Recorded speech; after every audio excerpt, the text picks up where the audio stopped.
So mga kapatid, the title of the message this morning is entitled Conquerors in Christ, Unshakable Victory Through His Love.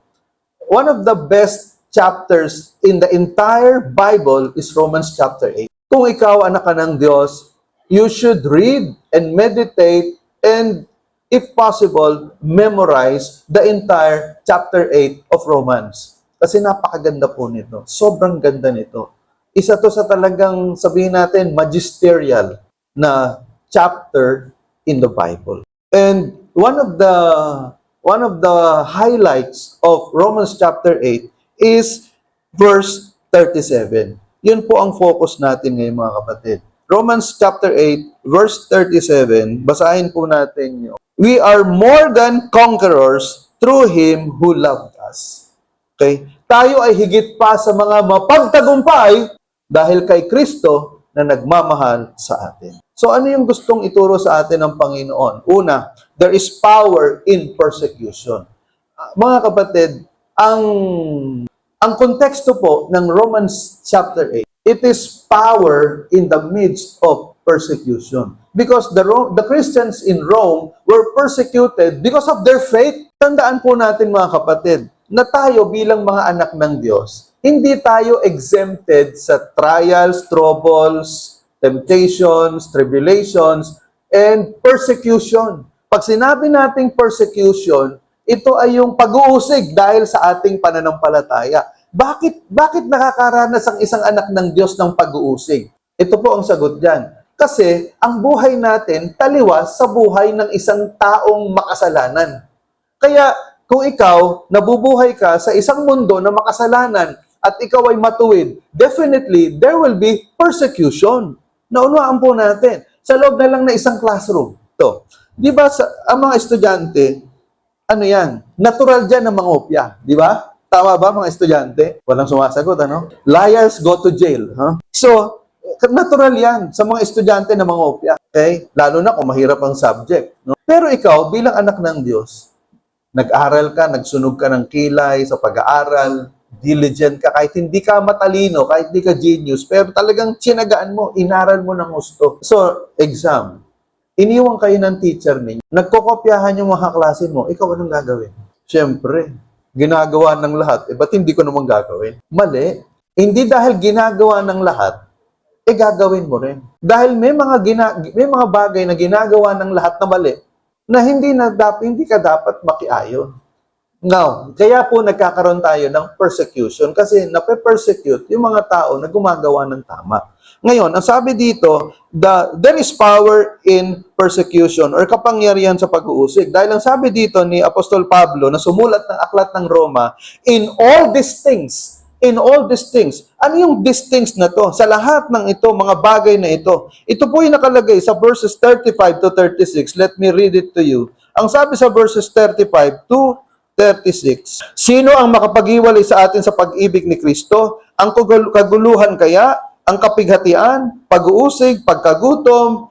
Kahirapan? Panganib o kamatayan? Ayon sa nasusulat, dahil sa inyo'y buong araw kaming pinapatay. Turing nila sa amin ay mga tupang kakatayin lamang. So tingnan po ninyo, based on verses 34 to 35 to 36, yung these things na to, ito yung mga pag-uusig, ito yung mga paghihirap na trouble, hardship, persecution, and life-threatening dangers. Now, ang sabi dito, in all these things, no, we are more than conquerors.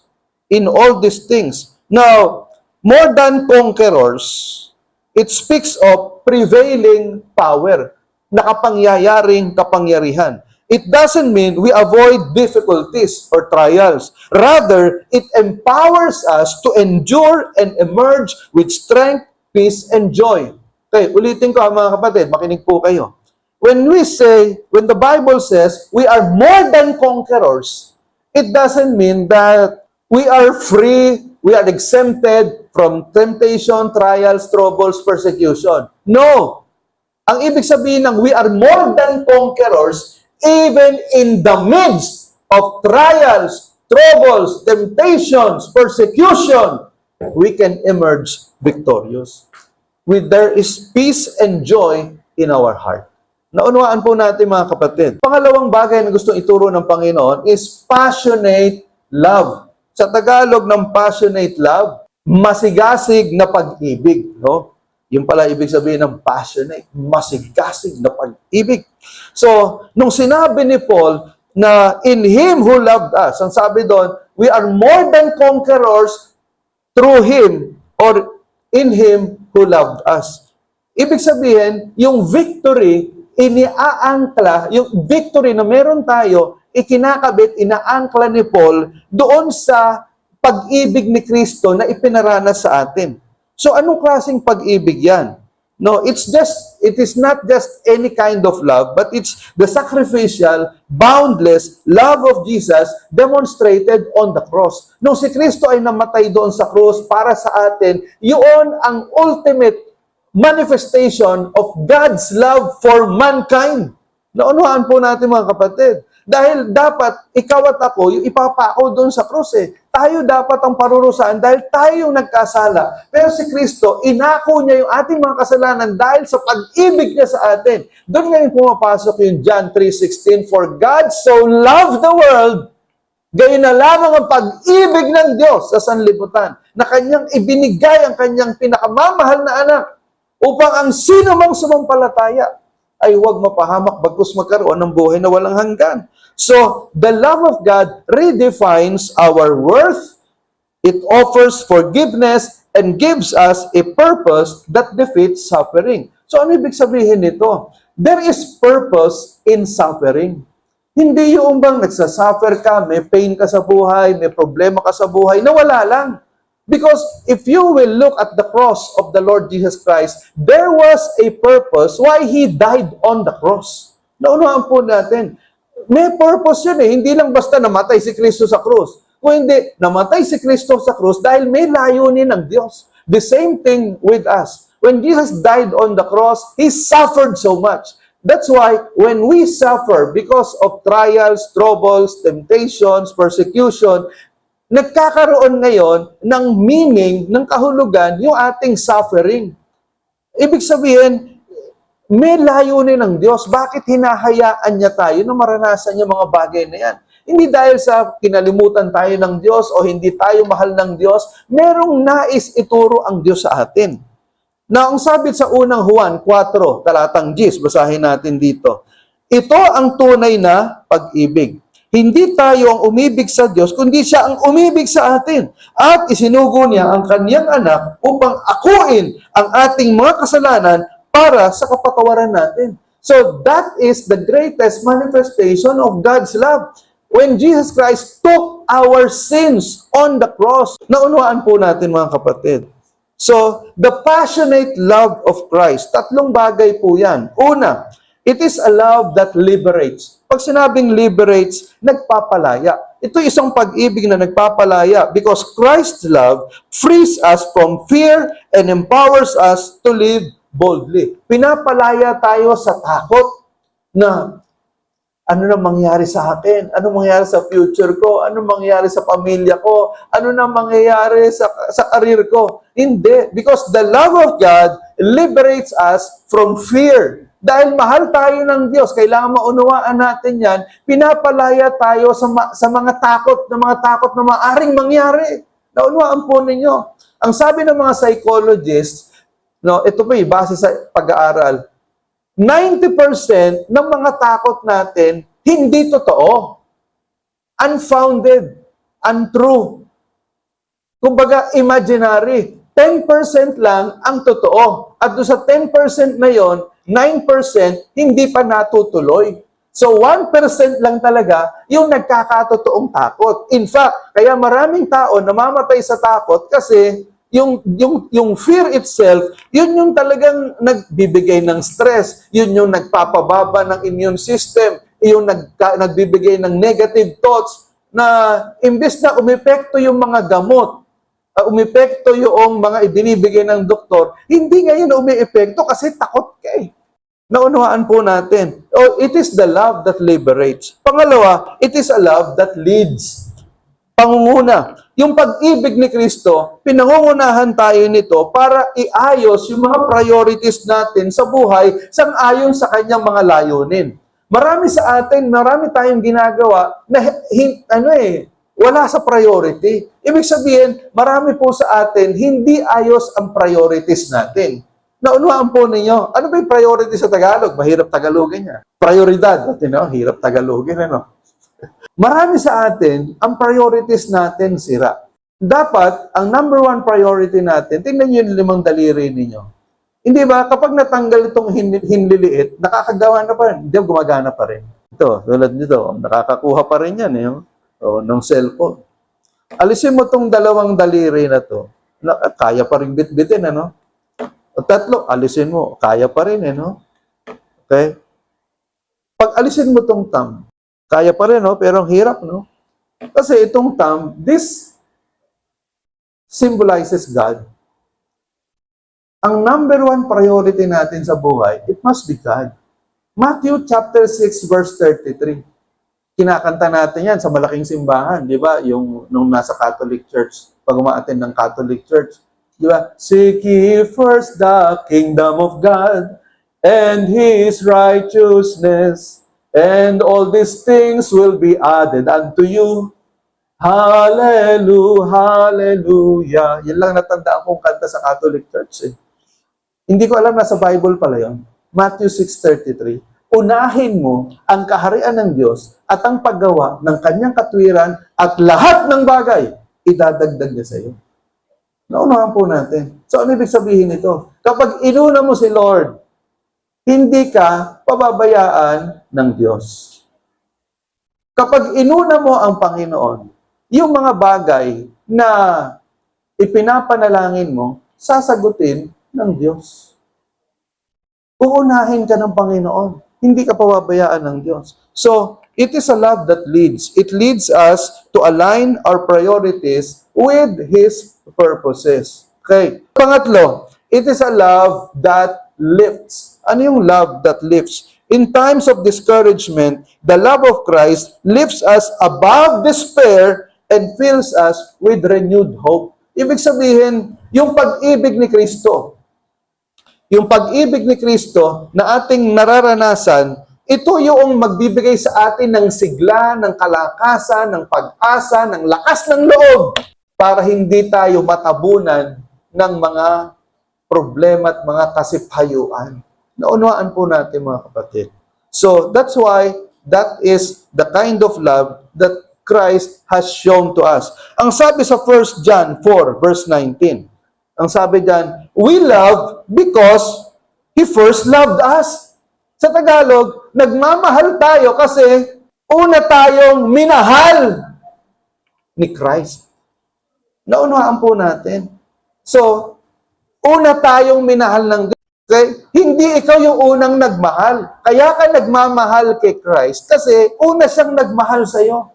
Minahal ka niya. Yung pagmamahal niya sa'yo, yun ang nagtulak sa'yo para mahalin mo rin siya. Naunawaan po natin, nauna si Lord na magmahal sa'yo. God initiated His love in our hearts so that we can love God in return. Naunawaan po natin. Because on our own, tandaan niyo to on our own, we cannot love God. We will love to sin. We will love to get away from God. Wala sa atin, hindi natin naturalesa ang magmahal sa Diyos.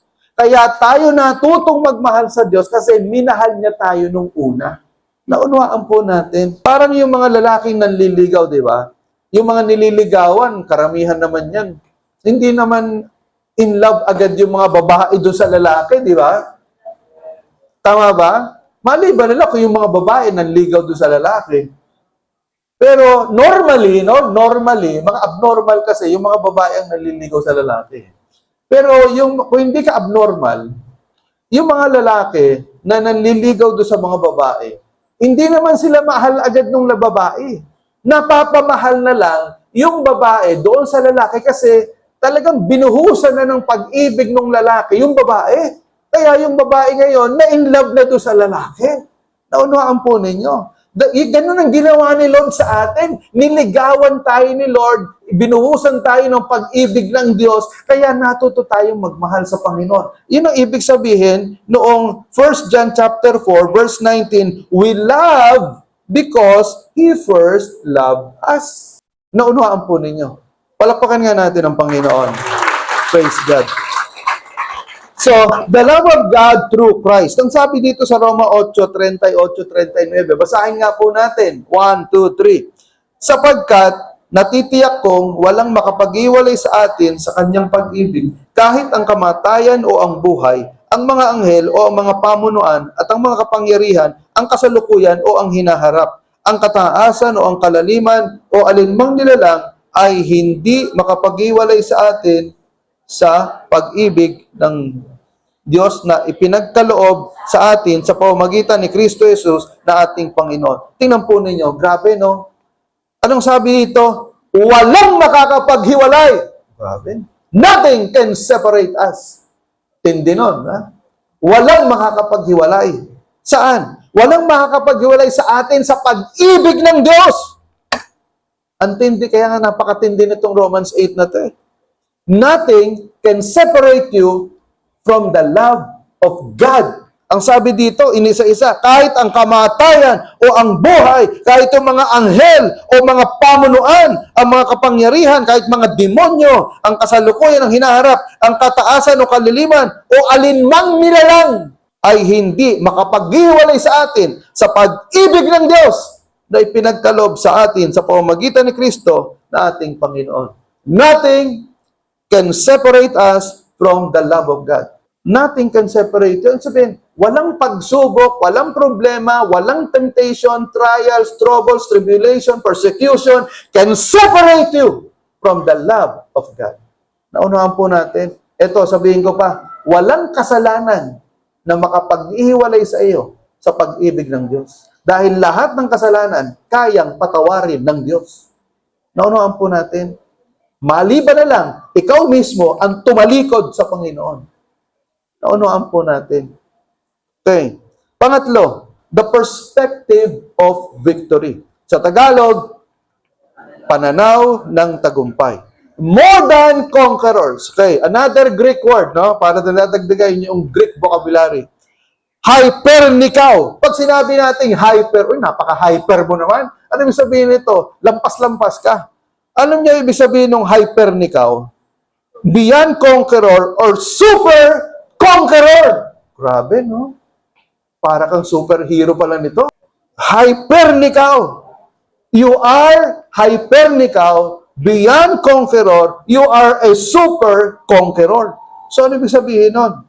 Na it is more than mere survival. Hindi yung nakipaglaban ka pero bugbog sarado ka pero panalo ka rin. Hindi. Talagang panalo ka. Di, lamado ka. Sabihin, bugbog sarado yung kalaban, hindi ikaw. Okay? It speaks to an ongoing victorious life from defeat to victory. Tandaan nyo itong sasabihin ko. Our battle in faith is not from defeat to victory. Our battle in faith is from victory to victory. Nakikipaglaban tayo. Faith is a battle. Life is a battle of faith. But when we battle in life by faith, we do not battle from defeat to victory. Because victory is secured. Victory is assured. Naunawaan po natin. Lalabang ka, pero sigurado ka, panalo. Hindi yung mananalo kaya ako, mananalo ka. Kasi assured na eh. Pinangako na ni Christ that you are more than conquerors. Nainuhan po niya. It is living with a resurrection mindset. Ibig sabihin ng resurrection, si Kristo na ipako sa krus after 3 days nabuhay na muli. The greatest manifestation of the power of God in mankind is resurrection. Bakit? Tinalo niya yung kamatayan. Kaya nung sinabi dito na more than conquerors, that is living with a resurrection mindset. Recognizing that the same power that raised Christ from the dead empowers us. Okay? This perspective is about knowing that no trial, no loss, and no opposition can separate us from God's love or divert us from His purposes. Ibig pong sabihin, mga kapatid, no, itong pananaw na to, yung resurrection mindset na more than conquerors, nagtuturo sa atin na walang problema, walang pagsubok, walang persecution na makapaghihiwalay sa atin sa pag-ibig ng Diyos sa layunin ng Diyos sa atin. Now, in practical application, there are personal storms na nararanasan tayo. Personal storms, mga personal na bagyo. Ano ba yung personal na bagyo na yan? 4S, number 1, sicknesses. Di ba, kapag tayo nagkakasakit, ano yan mabigat yan. Hindi biro ang magkasakit. Kaya nga pagka nagtatanong ako ng prayer request, Pastor, good health for the family. Bakit? Kasi health is wealth. Tingnan nyo si Steve Jobs, billionaire, pero namatay sa sakit. Hindi siya nailigtas ng kanyang bilyones na dolyar. Naintindihan ninyo? So, sicknesses. Pangalawa, struggles in finances. Okay? Sino dito ang walang utang? Inunahan ko na kayo. Ay, salamat, walang utang. Praise God. Purihin ng Diyos. Yung mga hindi nagtaas, sabihin, may utang, no? Masarap ba magkautang? Hindi. Di ba? Masakit sa dibdib, di ba? Lalo na kung wala kang pambayad. Naranasan ko yan nung ako'y merong credit cards many years ago, 20 years ago. Nabaon ako sa utang. Kasi akala ko, yung credit card ko, pera ko, hindi ko alam, inuutang ko pala yun sa bangko. Naku, nabaon ako. Sabi ko, Lord, anong gagawin ko? Nangusapan Diyos sa akin, gupitin mo yung credit card mo. Ginupit ko talaga. At binayaran ko naman. Pero yung sabihin, naalipin ako ng credit card So kaya masakit yun kapag may utang ka. Struggles in finances. Pangatlo, strained relationships. Strained. Ibig sabihin ng strained relationships, ito yung mga relasyon na may problema, stressful, o kaya parang may alitan kayo, may conflict kayo mag-asawa. Hindi ba? Lalo na sa mag-asawa, pag may conflict, di ba? Ang bigat sa dibdib, di ba? Yung mga may asawa dito, magsalita kayo. Agree, yes. Di ba? Hindi bali nang makagalit mo si Mayor Huwag lang yung asawa mo. Tama ba? Kasi ang hirap dalhin, ang hirap matulog kapag kayong kagalit mo yung asawa mo. Okay, mga anak mo, di ba? Di bali nang makagalit mo lahat ng inaanak mo. Huwag lang yung makagalit mo yung anak mo, mabigat sa dibdib, di ba? In fact, pwede nga makagalit mo yung kapatid mo Pero yung anak mo, yung asawa mo, kagalit mo, nasa loob mo ng bahay, mabigat yun. So, ibig sabihin dito, strained relationships. Pangapat, stresses. Ito, ano yung mga stress? Worries, anxieties, mga estudyante, hindi makagraduate, pambayad ng tuition fee, 4-4, prelim midterm. Bigat, no? Stress. Halimbawa, nagtatrabaho ka naman, pero hindi ka ma-promote. Kung sino pa yung bagong employee, naungusan ka pa, siya pang na-promote. Di ba? Napaka-stressful, di ba? Ang sakit, di ba? Na-overlook ka nung boss mo kasi hindi ka sip-sip, kasi born again ka. Hindi ka nakikipag-inuman. Kaya ka hindi na-promote. Masakit, di ba? Stress, worries, and anxieties. So, ito yung at least mga personal storms. Pero ano sabi ng Panginoon? In the midst of these personal storms, we are super conquerors in overcoming our personal storms in life through the power of Christ. Babalikan mo na naman yung Romans 8:37. We are more than conquerors through Him who loved us. Naunawaan po ninyo. We are more than conquerors over these personal storms, sicknesses, struggles in finances, strained relationships, stresses, because of the power of Christ working in our lives. Amen ba doon? Palakpakan nga natin ang Panginoon.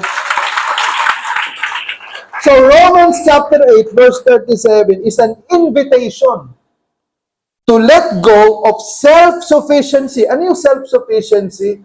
Yung masyado kang tiwala sa sarili mo. You think you can do it. Pero sinasabi ni Lord, you cannot do it. Parang sinasabi ng Panginoon, sige, kapag suko ka na at wala ka nang magagawa, andito lang ako. Pero bakit hihintayin mo pa yung umabot ka doon sa wala ka nang magagawa bago ka tumawag sa Panginoon? Bago ka pa mawala ng pag-asa, bago ka pa mawala ng lakas, tumawag ka na sa Panginoon. You trust in God's unfailing strength. So challenge yourself to pray more deeply during hardships, asking not just for relief, but for resilience. Ano yung relief? Manalangin ka daw, manalangin tayo, hindi lang yung makaalpas tayo dito sa problemang ito. Hindi lang yon. Ang panalangin natin, Lord, tulungan niyo po ako na ma-overcome ko, mapaglabanan ko, mapagtagumpayan ko, itong mga problemang ito, kagaya ng sinabi mo sa Romans 8:37, I am more than a conqueror through you who loved me. Naunawaan po natin. So, because God wants to grow our character through endurance. Naunawaan po natin. Okay. Now, there is a story in the Bible. Ito, favorite ko po ito kasi ito yung pangalan ng aming Pomeranian na si Shamgar. Si Shamgar, the judge of Israel. Ang sabi ito sa Judges 3:31, basahin natin. After Ehud, Shamgar, son of Anat, became judge. He struck down 600 Philistines with an ox goad. He too saved Israel. Pakibasa ng mga babae, Judges 5:6. 1, 2, 3.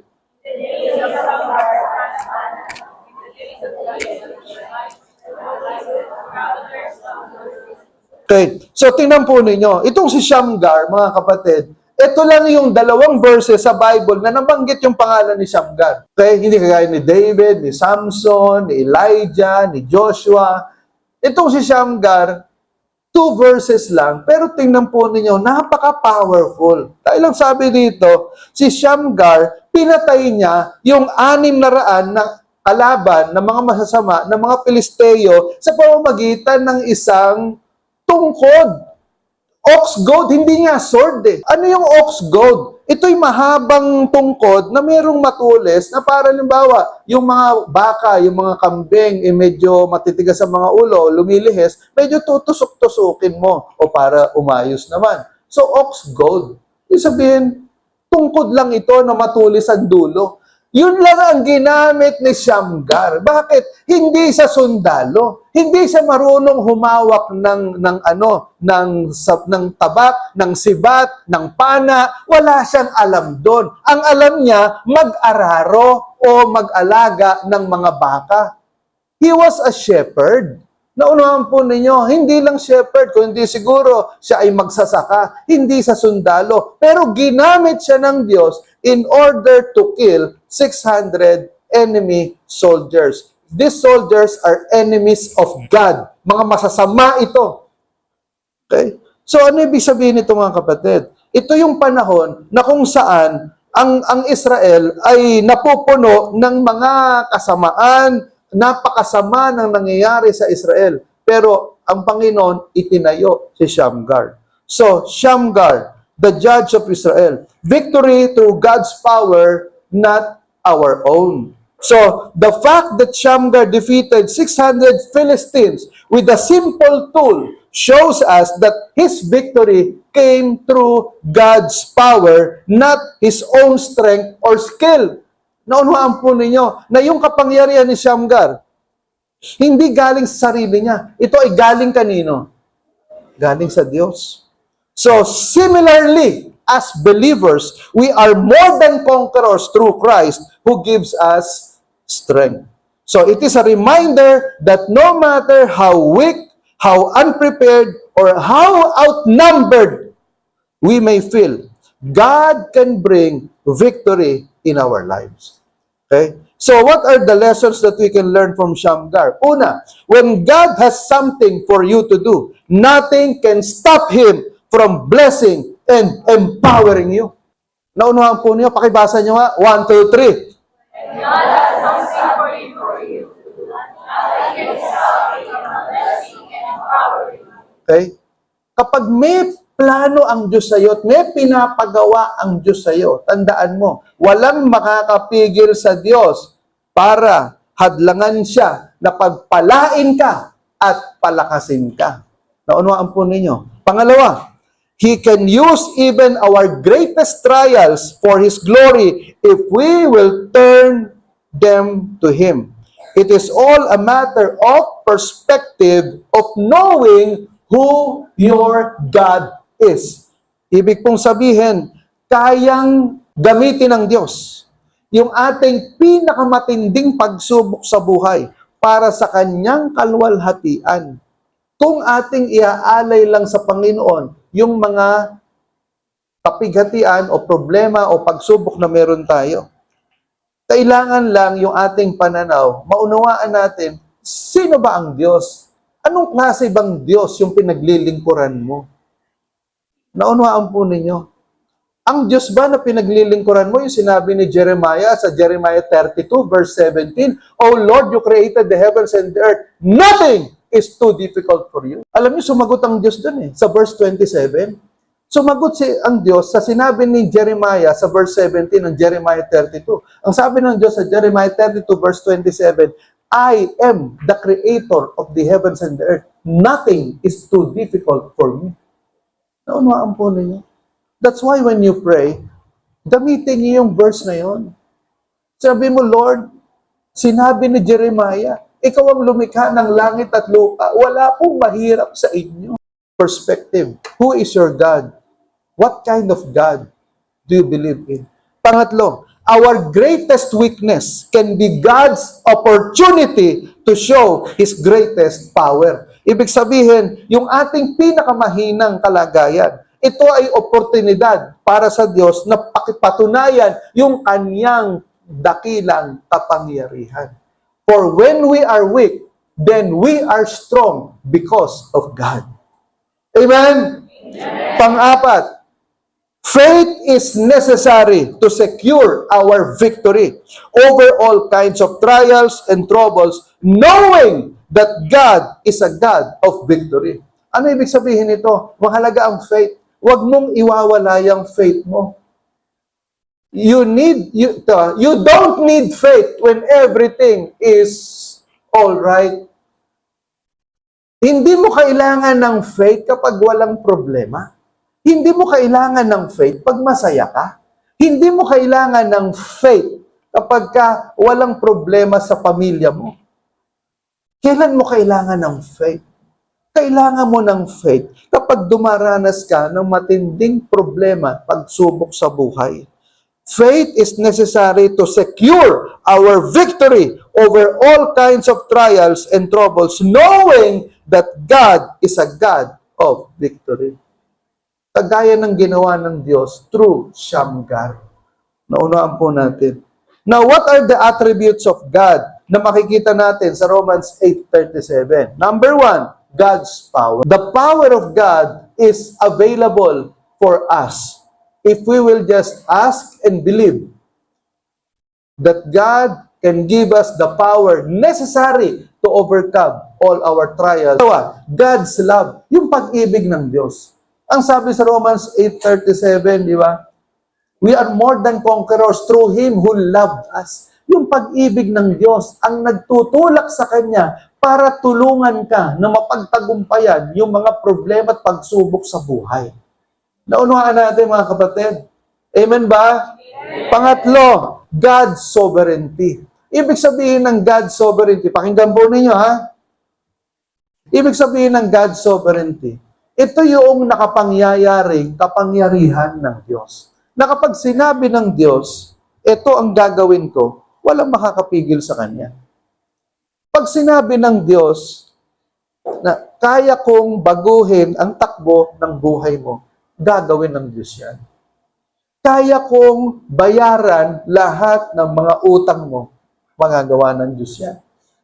Kaya kong baligtarin yung medical report na natanggap mo. Kaya kong pagalingin yung mga sakit mo. Kaya kong ayusin ang problema ng pamilya mo. Kaya kong ibangon yung business mo. Kaya kong pagkasunduin yung pamilya mo. That is the sovereignty of God, and nothing, no one can stop Him from doing what He wants. That is God's sovereignty. Naunawaan natin, palakpakan nga natin ang Panginoon. Praise God. So, God's encouragement to you. Romans 8:31 to 32, basahin po natin. What then shall we say in response to this? If God is for us, who can be against us? He who did not spare His own Son, but gave Him up for us all, how will God not also, along with Christ, graciously give us all things? Tingnan po ninyo, idugtong ninyo, ikabit ninyo itong Romans 8:31-32 sa Romans 8:37. Sabi diyan, no, in all these things, ano yung all these things na yan? Temptation, trials, troubles, persecution. We are more than conquerors through Christ who loved us. I-combine nyo po yan. Ang sabi dito, kung ang Diyos ay para sa atin, if God is for us, who can be against us? Kung ang Diyos ang kakampi mo, sino ang makakalaban sa iyo? Kung ang Diyos ay nasa panig mo, sino ang tatalo sa iyo? Naintindihan po ninyo? Ito pa, grabe yung verse 32. Kung hindi ipinagkait ng Diyos Ama si Kristo doon sa krus para sa iyo, bakit niya hindi ibibigay sa iyo lahat ng pangangailangan mo na kasama si Kristo or sa pangalan ni Kristo? Para sinasabi ng Panginoon, ng Diyos, ganito, naibigay ko nga yung greatest possession ko. Naibigay ko nga si Christ doon sa krus ng Kalbaryo. Bakit hindi ko maibibigay sa iyo yung pangangailangan mo? That is the meaning of we are more than conquerors through Christ who loved us. Amen? Palakpakan nga natin ang Panginoon. Praise God. Purihin ang Diyos. Okay? Tayo po'y manalangin. Thank you, Lord Jesus, sa umagang ito. Alam ko po, Panginoon, na meron po sa amin dito na dumaranas po ng mabibigat na pagsubok, problema sa buhay. Na kailangan nilang marinig ang mensahe. Dalangin ko, Panginoon, na ang mga mensahe, ang mga salita mo ay pumasok sa kaibuturan ng aming mga puso. Magbigay ng lakas at kapangyarihan. Lalo na po doon sa nawawala ng pag-asa. Alam ko po, Lord, that your message has penetrated deep in their hearts. And you have a purpose, a grand purpose, a beautiful purpose for their lives. Because in every pain, in every suffering, there is a purpose in Christ. Hindi po nawawalan ng saysay yung mga pagsubok at mga problema na aming nararanasan. May layunin ka po dito. Maaring sa ngayon, hindi pa namin alam. That's why we need to have faith. We need to trust in you. That we can survive, we can overcome because we are more than super conquerors in Christ. Thank you, Lord, because your promises are faithful and true. Ikaw ang Diyos na nagmamahal sa amin. Anumang nararanasan namin, Lord, hindi po ito lingid sa iyo at hindi ito aksidente. Dahil there is a purpose for every pain, for every temptation, for every suffering and persecution. If we will just turn them over to you, we know, oh God, that in the end, we will experience your promised victory because we are more than conquerors through Christ who loved us. Panginoon, palakasin po ninyo ang pananampalataya ng bawat isang nakatayo ngayon. Turuan mo po na isuko sa iyo lahat ng mga problema at pagsubok na ito. Salamat po, Panginoon. Thank you, God. In Jesus' name we pray. Amen, amen, amen. Palakpakan natin ang Panginoon. Hallelujah. Praise God. 30 seconds of silence. Let us meditate on what we have just heard. Linger in the presence of the Lord.